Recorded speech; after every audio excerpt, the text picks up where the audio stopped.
Et bonjour, bonsoir, c'est JV Squirrel pour un début de let's play sur Civilization 5, le cinquième opus majeur de la franchise de Sid Meier. Alors, on va commencer une partie. Donc, pour ceux qui connaissent pas vraiment la franchise de Civilization, c'est une franchise, c'est un jeu de gestion et de simulation de conquête du monde, entre guillemets.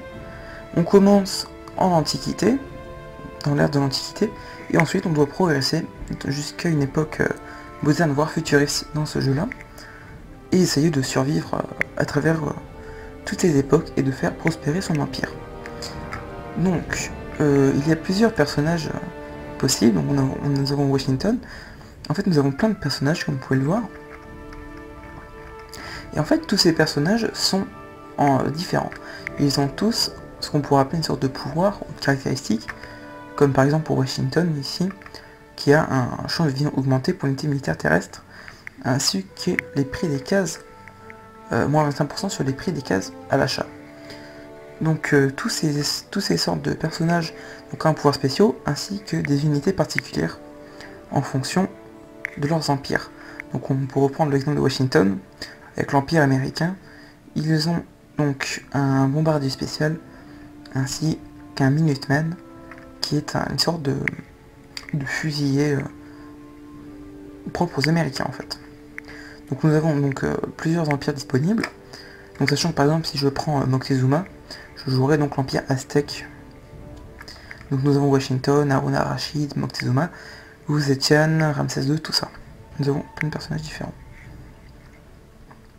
Ainsi que Napoléon, Bismarck, Alexandre. Donc moi je vais prendre Alexandre le Grand, parce que c'est son pouvoir qui m'intéresse en fait le plus. Faut savoir que je joue beaucoup sur le commerce entre les cités, avec les cités-états, et on verra ce qu'est une cité-état au cours de la partie, vous inquiétez pas. Et donc l'influence auprès des cités-états baisse moins qu'un vite, mais augmente 2 fois plus vite. En fait, les cités-états, ce sont des villes indépendantes des empires qui sont déjà présents dans la partie, où on peut faire des échanges commerciaux avec eux. Donc par exemple, si on fait ce qu'ils nous demandent, si par exemple, mettons Stockholm, qui est une cité-état dans le jeu, si Stockholm nous demande de construire mettons une merveille quelconque, comme la Tour Eiffel ou la Grande Muraille de Chine, mettons, si une cité-état me demande de faire ceci, et que je l'accomplis, mon influence auprès de ces cités-états va augmenter. Et ensuite, nous avons différents paliers. Nous pouvons être amis avec cités-états, puis alliés. Ou inversement. C'est pas grave. Et donc Alexandre le Grand joue beaucoup sur l'influence auprès de cités-états.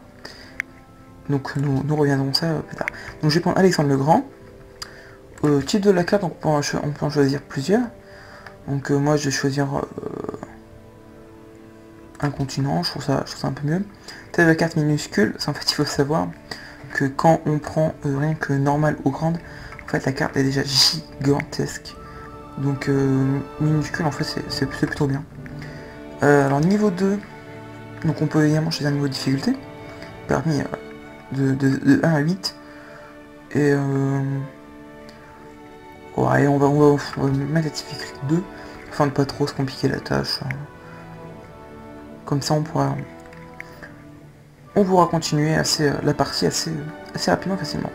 Et la vitesse de jeu normale, c'est plutôt bien, c'est normal, c'est en un certain nombre de tours. Faut savoir que le jeu fonctionne en nombre de tours en fait, et pas en nombre de... comme si vous laissez le temps s'écouler comme ça en fait. Alors, on va lancer la partie. Soyez bénis des dieux. Donc, je vous laisse écouter le speech. Vous êtes à la tête de la puissante nation grecque. Votre peuple a passé de nombreuses années isolé dans des cités-états légendaires, à l'image d'Athènes, de Sparte ou de Thèbes, source des plus grandes inventions de l'humanité. La démocratie, la philosophie, la tragédie, l'art et l'architecture sont à la base même de toute la civilisation occidentale. Bien que moins nombreux et en proie à des tensions internes, le peuple grec a réussi au 5e siècle avant Jésus-Christ à mettre en déroute son puissant voisin, la Perse, sur la terre ferme comme sur les flots. Et les gens. Alors en fait, comme vous pouvez le voir, c'est pas le même spawn que tout à l'heure.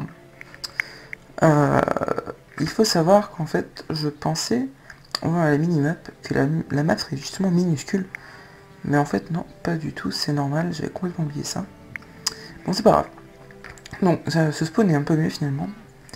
Donc, comme vous pouvez le voir, en fait, je suis à côté de plusieurs ressources, comme du bétail, ou encore les moutons, la soie, les cervidés, ainsi que le marbre. Donc mon colon, je vais fonder une ville ici même, là où il se situe. C'est un spot plutôt intéressant, parce qu'on est à côté de la mer, de la côte, une rivière nous traverse, et nous sommes à proximité d'animaux. Ces animaux donc, vont nous donner de la nourriture en les exploitant, et plus on a de nourriture, plus la ville créera de citoyens, donc la production sera mieux, et ainsi de suite. Donc je vais en donner à mon colon de fonder une ville. Donc Athènes est ma capitale. Donc ensuite le guerrier, pour l'instant il ne sert pas à grand chose, qu'il n'y a pas d'unité adverse. Alors il faut savoir qu'en dehors d'unités adverses, d'unités des empires, il y a également des bandits, des brigands qui apparaissent de temps à autre sur la map. Donc ce qui est plus intéressant, c'est d'attaquer ces brigands et de détruire leur camp pour éviter qu'ils apparaissent au fur et à mesure du jeu. Donc ce gars-là, je vais lui dire d'aller explorer automatiquement la map. C'est une fonction en fait qui permet à mes unités d'explorer tout ce qui n'a pas encore été découvert. Donc je vais faire une construction, un projet de construction avec Athènes. Le mieux ce serait de produire un ouvrier dès le début. Et une technologie. Alors, l'arbre des technologies. Comme vous pouvez le voir, l'arbre est assez conséquent. Je vais essayer un peu plus lentement, voilà. Il est assez conséquent en fait. Alors vous voyez les nombres. En fait, donc c'est la technologie à découvrir. Mettons celle-là. Et ça, le chiffre avec T, c'est le nombre de tours pour la débloquer. C'est pas le nombre de tours en partant du début, c'est le nombre de tours pour débloquer cette technologie. Comme si je reviens au tout début. Là, si je clique sur poterie, je vais attendre 9 tours avant qu'elle soit disponible. Cependant, et ensuite, quand je cliquerai sur la roue, la technologie de la roue pour la découvrir, je mettrai 13 tours pour l'avoir. Cependant, je ne mettrai pas 784 tours pour débloquer la nanotechnologie. En fait, avec les projets de construction de mes villes, je peux faire augmenter l'approvisionnement en sciences, en points de science dans la ville, ce qui permet une rapidité accrue de la recherche. C'est-à-dire que par exemple, si j'ai plus de sciences dans une ville, si mes villes me procurent plus de sciences à mon empire, le nombre de tours pour découvrir une technologie diminuera. Donc là, je vais choisir plutôt la poterie qui me permettra de créer un grenier. Et le grenier, c'est un bâtiment qui est super utile au début, que ça permet de faire croître une ville plus rapidement. Alors, il faut savoir que... Tiens, j'ai découvert une ruine. Alors, il faut savoir qu'au début, les tours vont super vite, parce que... il n'y a pas beaucoup de trucs à faire en fait. Donc là, je viens d'arrêter d'explorer automatiquement, afin de pouvoir aller sur cette ruine antique, qui va me procurer de l'argent ou de la culture ou de quelque chose. Ça c'est aléatoire. Hop, donc j'ai gagné 60 pièces d'or en découvrant cette ruine. Voilà, donc là ensuite je vais lui redire de explorer automatiquement. Donc en attendant, ça me fait toujours 16 tours pour découvrir mon ouvrier. Donc je fais tour suivant. Voilà, alors, première cité-état qui est Raguse, qui est une cité-état donc maritime. Donc voilà, comme je suis premier grand empire qu'elle rencontre comme au tout début du jeu, elle me donne 30 pièces d'or. Voilà, ressources proches, c'est des pierres précieuses, illustrées par un diamant. Et ces ressources proches, en fait, quand nous atteignons un stade particulier de l'amitié, entre guillemets, avec une cité-état, quand on est amis alliés, cette cité-état partage ses richesses proches, c'est-à-dire, dans le cas de Raguse, les pierres précieuses. Mais ça peut être tout et n'importe quoi. Si, par exemple, il y a une autre cité-état qui était ici, et j'étais ami avec elle, elle pourrait me faire partager ces ressources qui sont là, par exemple. Donc l'avantage de faire du commerce avec cité-état, c'est que nous pouvons profiter des richesses qui ne sont pas pourtant sur notre territoire. Et ce sera le cas, ce sera extrêmement pratique quand le fer, mettons le charbon, l'uranium et le pétrole, quand toutes ces richesses apparaîtront dans le jeu, elles pourront également apparaître sur les territoires de cité-état, et donc faire du commerce avec cité-état sera extrêmement pratique et bénéfique à l'Empire. Donc là, j'ai pas beaucoup d'argent comme vous pouvez le voir, j'ai que 4 pièces seulement générées par la ville, par tour, ce qui fait que j'ai pas un bénéfice assez conséquent d'argent. Du coup, si je clique sur cité-état, je peux leur offrir un présent d'or, et en fait, offrir un présent d'or ou offrir une unité, ça donne une quantité d'influence. Cependant, vous voyez que ce montant d'or est assez élevé à donner. Mais le pouvoir d'Alexandre rentre en jeu, ce qui fait que je leur donne là, vous voyez, 40. Normalement, si j'avais pas le pouvoir d'Alexandre, l'influence, ce serait moins. Il me semble que c'est 30, je crois. 30 ou 35, il me semble, d'influence de base, quand on donne 250 pièces d'or. Du coup, là, par exemple, je vais en donner 40, enfin, ça me ferait 40 d'influence, et le taux de diminution par tour d'influence s'amoindrit grâce au pouvoir d'Alexandre, ce qui est assez pratique. Donc, nous avons en haut à gauche, donc ça c'est un petit récap de dans combien de tours, 6 tours pour débloquer la poterie. Donc nous avons 4 ici en science, donc voilà, plus 4 par les villes, c'est le taux de science que j'obtiens, ça c'est l'argent, le bonheur de mes citoyens, qui est utile au niveau de la production par exemple, de la production d'une ville. Ça c'est pour l'âge d'or, en fait. Donc vous voyez, dans un âge d'or, chaque case de votre empire génère au moins 1 production ou or en produit 1 supplémentaire, ce qui est extrêmement pratique. Et ensuite, les points de culture. Alors il y a aussi une notion de culture dans ce jeu. Mettons, si j'ai un projet de construction, je peux construire un bâtiment culturel qui va m'octroyer un certain montant de culture. Et donc là, pour le coup, si j'arrive à 15 points de culture, donc là j'en obtiens qu'un seul par tour, je peux obtenir une doctrine. Une doctrine, c'est un peu comme des valeurs, si vous préférez. J'aurai à choisir entre plusieurs doctrines différentes, comme le commerce, ou le mécénat, la piété, tout ça. Donc on verra en temps voulu. Donc, j'ai qu'un espoir, j'espère que mon guerrier va pas rentrer là-dessus. Parce que si une unité passe sur un territoire où je n'ai pas le libre passage, avec cette dynastie, la cité ou l'empire auquel je traverse, ils vont pas être contents. Donc j'espère que je vais pas avoir de problème. Non, c'est bon, il esquive. Très bien.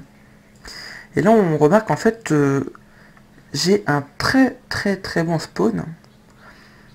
Là j'ai quand même 2 points de marbre. Ici, là j'ai encore sur l'idée, j'ai des éléphants, j'ai de l'ivoire, qui seront sans doute demandés par des citoyens au fur et à mesure de ma progression. J'espère que la map elle est pas aussi petite. Là l'MDR. Non. Ouais, c'est bon. Donc Budapest, seconde cité-état qui est elle militariste. Donc même chose qu'avec Ragus, il me donne de l'or. Et le principe d'une cité-état militariste, donc elle, hop, la soie, si je suis assez qu'elle devant la soie. Le principe d'une cité-état militariste est que elle me fournit une unité militaire aléatoire de temps à autre du jeu. Donc ça peut être assez intéressant finalement. Donc genre par exemple, je sais pas, dans quelques tours, ils me donneront une unité militaire. Cependant, que si évidemment je suis en bon terme avec la cité-état, si je suis ami ou allié. Seulement allié, je crois d'ailleurs. Donc là on commence à voir que finalement les limites du continent apparemment au nord. On voit que Budapest et Ragus finalement sont vraiment au nord de l'île.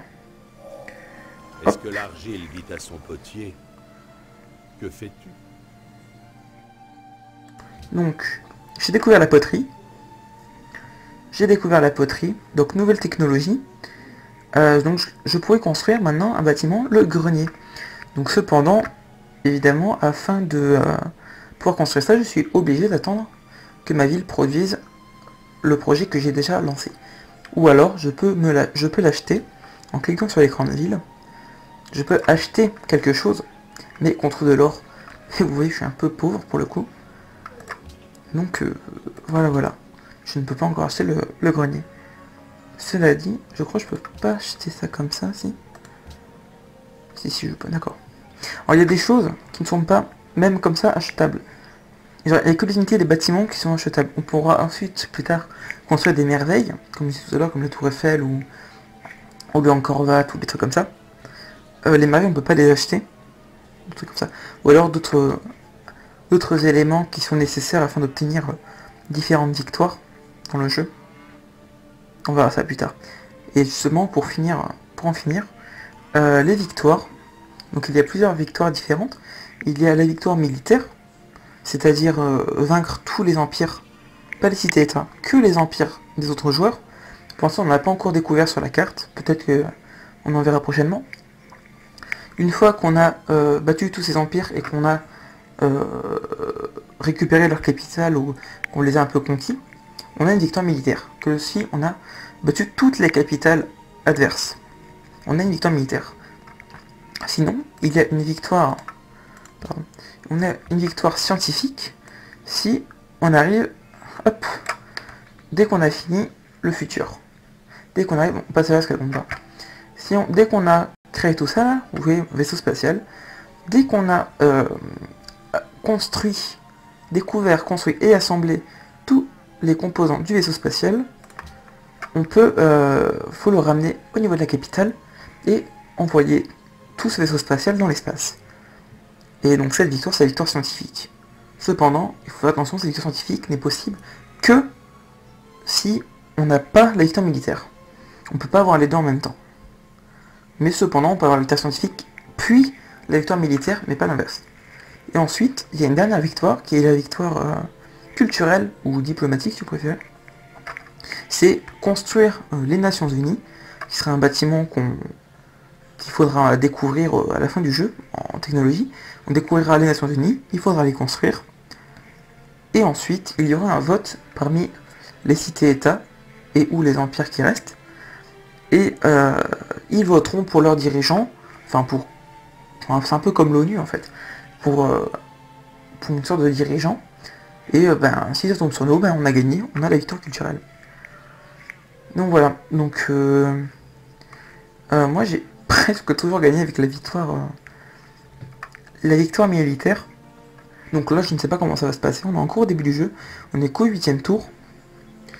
Donc là on commence à entrevoir les limites du continent, mais la carte est relativement grande, enfin là on ne le voit pas parce que il s'adapte à seulement ce qui a été découvert. Mais vous verrez que la map est grande et il y aura sans doute un ou deux continents en plus sur cette carte. Et bien je vous dis au revoir, c'était JV Squirrel pour ce premier épisode qui pose un peu les bases de l'univers Civilization 5. Et je vous dis au revoir.